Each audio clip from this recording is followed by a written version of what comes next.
Hi, I'm Janelle Diller, and I'm the author of the Australia, Austria, and Mexico books in the Pack-n-Go Girls Adventures series.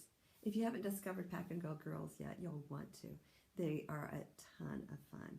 They are all about spooky mysteries where American girls go to another country and meet a girl from that country, and they solve all kinds of fun mysteries. They look for ghosts in Austria. They look for space aliens in Australia. They chase thieves in Mexico. They save turtles and dolphins in Brazil, and they find hidden lost treasure in Thailand.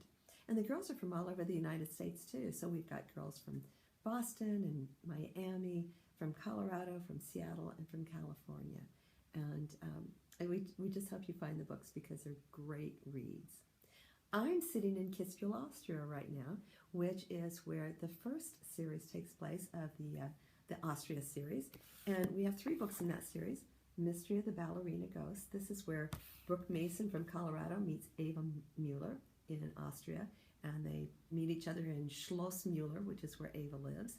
And the next book in the series is Mystery of the Secret Room.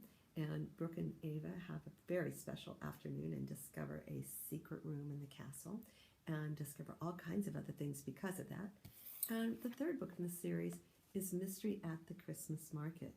And this also takes place in Kitzbuhel, Austria, with Brooke and Eva. And Brooke's family joins them in Austria for a ski weekend. Before I start reading the first chapter of Mystery at the Christmas Market, though, I have to show you what it looks like here because it's so gorgeous. It's one of my favorite places in Europe. And just outside on my balcony, you can see how beautiful the mountains are, how sunny the day is. I could be in Colorado, except the architecture is a little bit different here. Lots of skiing. In fact, there are a lot of people on the slopes today, and that's where I want to be next. But before that, I'm going to read to you Mystery at the Christmas Market, the 3rd book in the Austria series. Now, of all the Pack-n-Go Girls books, you do not have to read them in order, typically. However, I will tell you that Mystery at the Christmas Market is more fun if you've read the book right before it, Mystery of the Secret Room, because the story carries over, and it's a pretty special story. So I hope you pick up both books and read them in order. And so now, I'm going to read you the first chapter of Mystery at the Christmas Market. Now, I'll tell you before I even begin reading that my German, I can kind of speak German, but the important thing is I don't even have to be able to speak German to enjoy reading the books, because you probably don't speak German or Spanish or Thai or Portuguese, and you can still really enjoy the Pack-n-Go Girls books because it teaches you a little bit of language too. All right, Chapter 1 of Mystery at the Christmas Market. The Mysterious Car. Do you see them yet, Brooke? Eva asked. She felt a tiny bit out of breath from running up the stairs and crawling through the wardrobe to get into their secret room in the attic. No, just that black car out on the road. Brooke's nose nearly touched the frosty window. It's still there? Brooke nodded. Did you get the binoculars? Yes, but I had to sneak them out of the library. Frau Ada was dusting in the dining room. She wouldn't be happy if she knew I had brought them up here. Eva unbuckled the leather case. She carefully lifted out the antique binoculars. That's a cool old bag they're in, Brooke said. It reminded her of the leather on a worn horse saddle. Eva nodded. It's from World War II. They were my great-grandfather's from when he was in the army. From when the other Eva Mueller lived here and played in this room? Eva shook her head. It would have been after that. That Eva would already have left Schloss Mueller with her father. Brooke picked up the binoculars and held them up to her eyes. They weighed a ton compared to the ones her dad had in Colorado. They still focus great. Can you see anyone coming up the road? Eva asked her again. Anyone? Anyone at all? Brooke shook her head. Just that black car. The windows are dark. It's hard to see what's inside the car. I can make out a couple of people, though. What are they doing? Eva asked. I can't tell. But why are they just sitting there by the road? Brooke shrugged her shoulders. Who knows? Let me see. Eva took the binoculars from Brooke and sighed. It's taking forever for Grandfather to pick up your dad and brothers from the airport.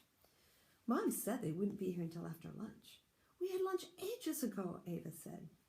Maybe the snow is slowing them down. Brooke could hardly see the other side of the valley where the honeycomb gondola carried people up to the ski slopes. It's not snowing much here, but it looks like it's really dumping across the way. That winding road to get to Kitzbuhel can be slow. Even in the summer... Eva touched Brooke's arm. Wait a minute, Brooke. Those people are getting out of the car.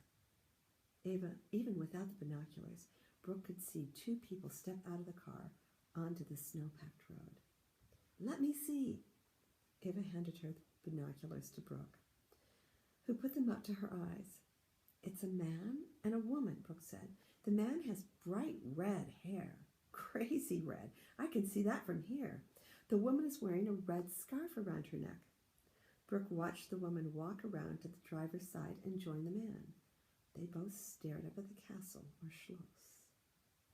She's pointing up at Schloss Mueller, Brooke said, trying to focus her eyes better. Uh-oh, they have binoculars too, and they're looking up at us. The girl scooted back from the window. Do you think they saw you? Eva asked. Her heart pounded, but she didn't quite know why. After all, Brooke and she were in Schloss Mueller, where they were supposed to be. The strangers were the ones who were doing something suspicious. I don't know, Brooke said, but how could they see us? We're way up here in the attic. Do you think they can see through the window? Eva shrugged her shoulders. Let me see the binoculars again, just to be careful. She stood back from the window, a foot or so. She could still see the strangers. What are they doing now? Brooke asked. They're both pointing at the Schloss. They look pretty excited. Eva tried to focus the binoculars. Uh-oh, the lady took out a camera. She's taking pictures of the Schloss. Both girls shuffled another half step back from the window. The lady moved away from the car. Now she's almost to the lane. Is she still taking pictures? Brooke asked. Eva nodded. It looks like it. Hey, is that your grandfather's car coming up the road? Brooke asked. She stepped closer to the window again and pointed down the mountain. Eva swung the binoculars down the winding road that led up to Schloss Mueller. I think so. She watched the car make its way up the snowy road. Each turn brought the car closer to the lane and to the castle. The man is getting in the car, Brooke said. They must have heard your grandfather's car coming. Eva shifted the binoculars back to the black car. The woman is hurrying to get in the car, but she caught her scarf on something, like a bumper of the car or hood. I can't tell. Eva watched the woman tug a couple of times and then yank hard on her scarf. Whatever had been caught came loose. She's jumping in the car now, and he's taking off. Her door isn't even shut. They watched the car pick up speed. It slid around the first corner. The car did a tiny zigzag in the snow, and then it disappeared behind the trees. Eva put down the binoculars. What do you think is going on? She said. I don't know, Brooke said, but whatever it isn't something good. Who do you think the strangers are in the black car? And why are they watching Schloss Mueller? And why do they take photos? You'll find out. And you'll also discover an Austrian Christmas market. So I hope you have a chance to pick up the 3 books, Mystery of the Ballerina Ghost, Mystery of the Secret Room, and Mystery of the Christmas Market. And I hope you discover the rest of the Pack-n-Go Girls Adventures because you're going to love them.